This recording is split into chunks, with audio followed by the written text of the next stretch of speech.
ഇന്ന് ഏപ്രിൽ 24 വ്യാഴാഴ്ച ദിവസമാണ് ഞാൻ ഈ വീഡിയോ ഷൂട്ട് ചെയ്യുന്നത്. നാട്ടിലേക്ക് വന്നതിന് ശേഷം ആദ്യമായിട്ടാണ് ഉമ്മയെയും ഉപ്പാനെയും അതുപോലെ തന്നെ ഫാമിലിയെയും കൂട്ടി ഒന്ന് പുറത്തു പോകുന്നത്.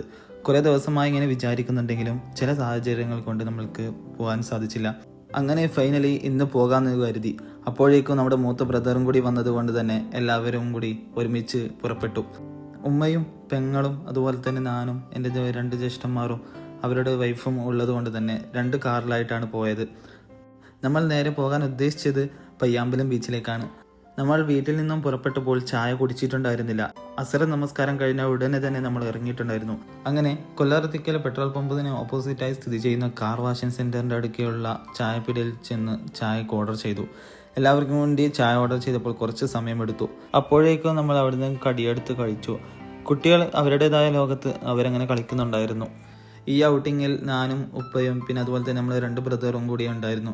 പിന്നെ അവരുടെ വൈഫും കുട്ടികളും പിന്നെ നമ്മുടെ പെങ്ങളും കുട്ടികളൊക്കെ ആയി നല്ല ഒരു യാത്രയായിരുന്നു. അങ്ങനെ നമ്മൾ അവിടെ നിന്നും ചായ കുടിച്ച് നമ്മൾ പുറപ്പെട്ടു. ഏകദേശം 6 മണിയായപ്പോഴേക്കും നമ്മൾ കണ്ണൂരിലേക്ക് എത്തി. ഇങ്ങനെ വെക്കേഷനിൽ വന്നാൽ നമ്മൾ ഫാമിലിയായി ഒന്ന് കറങ്ങാൻ പോകാറുണ്ടായിരുന്നു.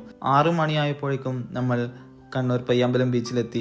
ബീച്ചിൽ കയറുന്ന എൻട്രൻസിനടുക്കെ കാർ പാർക്ക് ചെയ്യാൻ പറ്റാത്തതിനാൽ നമ്മൾ ഉമ്മാനെയും അതുപോലെ തന്നെ മറ്റുള്ളവരെയും അവിടെ ഇറക്കി നമ്മൾ കാർ പാർക്ക് ചെയ്യാൻ വേണ്ടി കുറച്ച് ദൂരെയാണ് വന്നത്. ഏകദേശം 1 കിലോമീറ്റർ അപ്പുറമാണ് നമ്മൾ പാർക്ക് ചെയ്തത്. അതുകൊണ്ട് തന്നെ നമ്മൾ അവിടത്തേക്ക് നടത്തമായി. ഇന്ന് വർക്കിംഗ് ഡേയ്സ് ആയതുകൊണ്ട് തന്നെ ബീച്ചിൽ അത്യാവശ്യം ആൾക്കാർ കുറവായിരുന്നു. അവിടെ നിന്നും പ്ലാസ്റ്റിക് ഫുട്ബോൾ വാങ്ങി കുട്ടികളുമൊത്ത് നമ്മുടെ ഏട്ടൻ കളിക്കുകയായിരുന്നു. കുട്ടിക്കാലത്തൊക്കെ അത്യാവശ്യം നല്ലോണം കളിക്കുമായിരുന്നു. എങ്കിലും എല്ലാവർക്കും സംഭവിക്കുന്നത് പോലെ തന്നെ ഇവിടെയും സംഭവിച്ചു. പ്രായമാകും തോറും കളിയിൽ നിന്നുമൊക്കെ വീട്ടിൽ നിൽക്കേണ്ടി വന്നു. പിന്നീട് അവിടെ നിന്നും കുറച്ച് കളിക്കുകയും അങ്ങനെ കുറച്ച് മറ്റുള്ളതായ കാര്യങ്ങളിലും വേണ്ടി നമ്മൾ സമയം ചെലവഴിച്ചു.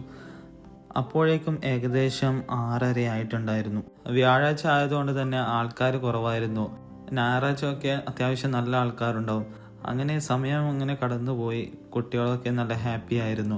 പിന്നീട് കുട്ടികൾക്കൊരാഗ്രഹം ഒട്ടകത്തിൽ കയറണമെന്ന്. പിന്നെ ഒന്ന് നോക്കിയാൽ അവരെ അങ്ങ് കയറ്റി. ഒരാൾക്ക് 100 രൂപയാണ് വരുന്നത്. കുട്ടികളായാലും മുതിർന്നവരായാലും ഒരാൾക്ക് 100 രൂപയാണ് ചാർജ് വരുന്നത്. കുട്ടികളുടെ ആഗ്രഹത്തിന് നമ്മൾ എതിര് പറയാതെ അവരെ അതിലേക്ക് കയറ്റി. കൂടെ നമ്മൾ ജുൻകാക്കയും കയറി. കുട്ടികളൊക്കെ ആദ്യമായി കയറുന്നത് കൊണ്ട് തന്നെ വളരെ എക്സൈറ്റ്മെൻ്റ് ആയിരുന്നു. കാരണം നല്ല ചിരിയും നല്ല സന്തോഷവുമായിരുന്നു പിള്ളേർക്ക്. അതിനേറെ സന്തോഷമായിരുന്നു നമ്മൾ ജുൻകാക്കൻ്റെ മുഖത്ത് കാണാൻ വേണ്ടി പറ്റിയത്. ഏകദേശം 10-200 മീറ്റർ മുന്നോട്ട് പോയി നേരെ തിരിച്ചു വരുത്താണ് ഇതിൻ്റെ യാത്ര. അതിന് 100 രൂപയാണ് ഒരാൾക്ക് ചാർജ് വരുന്നത്. അവിടെ നിന്നും കുറച്ച് ഐസ്ക്രീമൊക്കെ കാര്യങ്ങളൊക്കെ കഴിച്ച് പിന്നീട് നമ്മൾ നമസ്കരിക്കാൻ വേണ്ടി നേരെ നടന്നു. ഏകദേശം നമ്മൾ കാർ പാർക്ക് ചെയ്തത് അവിടെയാണ്. അവിടെ നിന്നും മഗ്‌രിബ് നമസ്കരിക്കാൻ വേണ്ടി നമ്മൾ പള്ളിയിൽ കയറി നമസ്കരിച്ചു.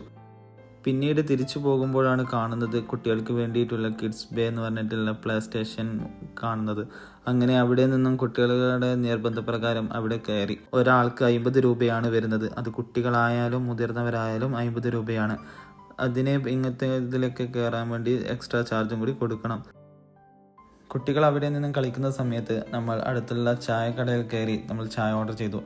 ചായയും കല്ലുമ്മക്കായയും കായ് കുംസിയും ക്യാരറ്റ് കുംസിയും അതുപോലെ തന്നെ ലൊട്ടക്കച്ചുമാണ് നമ്മൾ ഓർഡർ ചെയ്തത്. അങ്ങനെ അതൊക്കെ കഴിച്ച് ആ സമയത്തും പിള്ളേർ നല്ല ഹാപ്പിയായി കളിക്കുന്നുണ്ടായിരുന്നു.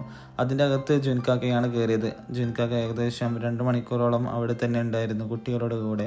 അങ്ങനെ കുട്ടികളൊക്കെ നല്ലോണം കളിച്ച് നമ്മൾ പിന്നീട് കുട്ടികളൊക്കെ വന്ന് ഐസ്ക്രീം ഓർഡർ ചെയ്തു. തിരിച്ച് വണ്ടി എടുക്കാൻ പോകുന്നേരം ഉമ്മയുടെ ആഗ്രഹം പോപ്കോൺ വാങ്ങണമെന്ന്. അങ്ങനെ അതും കൂടി കഴിച്ച് നമ്മൾ അവിടെ നിന്ന് പുറപ്പെട്ടു. അങ്ങനെ തിരിച്ച് പുതിയരെത്തിയപ്പോഴാണ് നമ്മൾ ഭക്ഷണം കഴിച്ചത്. പുതിയതൊരു ഹൈവേക്കുള്ള ആച്ചി ഫാസ്റ്റ് ഫുഡിൽ നിന്നാണ് നമ്മൾ ഭക്ഷണം കഴിച്ചത്. അപ്പവും ബീഫ് മിക്സും അതുപോലെ തന്നെ പൊട്ടും ബീഫ് മിക്സുമാണ് നമ്മൾ ഓർഡർ ചെയ്തത്. അപ്പോൾ അതിനായി നമ്മൾ കാത്തിരിപ്പ്. പിന്നീട് പിള്ളേരൊക്കെ ഏകദേശം നമ്മൾ ടയേർഡായിരുന്നു. എന്തോ വലിയ കാര്യമാണ് അവർ ചർച്ച ചെയ്യുന്നത്. ഫൈനലി ഫുഡ് കിട്ടുകയും വേഗം തന്നെ കഴിച്ച് പിന്നീട് ചായയും ഓർഡർ ചെയ്തു. ചായ മസ്റ്റാണ് എവിടെ പോയാലും. അവിടെ നിന്ന് നമ്മൾ തിരിച്ച് നേരെ വീട്ടിലേക്ക് പോകാൻ വേണ്ടി യാത്ര പുറപ്പെട്ടു. ഈ ചെറിയ വ്ളോഗ് ഇഷ്ടപ്പെട്ടെന്ന് കരുതുന്നു. ഇഷ്ടപ്പെട്ടാൽ ലൈക്ക് ചെയ്യുക, ഷെയർ ചെയ്യുക, സബ്സ്ക്രൈബ് ചെയ്യുക. താങ്ക്